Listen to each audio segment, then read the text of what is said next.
We begin with the arrest of a Hofstra student. He's accused of giving his girlfriend heroin and then letting her die in her dorm room. News 12 Long Island's Venise Toussaint has the story.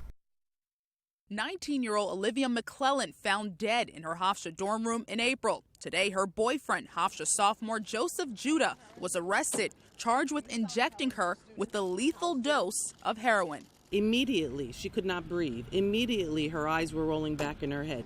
Immediately, her legs began shaking violently. Acting Nassau District Attorney Madeline Singas says Judah injected McClellan with heroin, knowing that she was already on prescription medication. He then allegedly shot himself up with the drug and left her alone in her dorm room for hours before calling for help. If this defendant had picked up the phone, and called 911 instead of leaving her there for 17 hours, we wouldn't have been standing here today. Judah's attorney Kevin Keating says both teens were addicted to the drug and McClellan's overdose was accidental. Do you think your client bears any responsibility for what happened?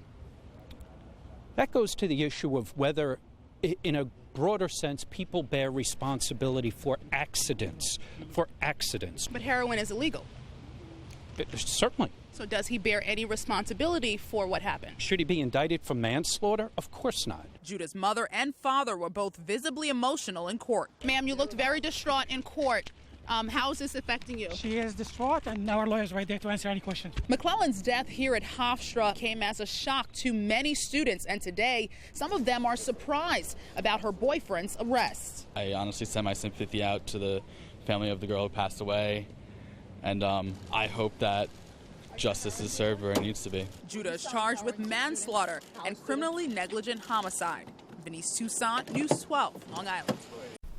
Judah's attorney is also questioning the timing of the indictment, claiming Singas intentionally waited until it was right before Election Day to make the arrest. Singas denies that claim. If convicted of manslaughter, Judah could get 5 to 15 years in prison.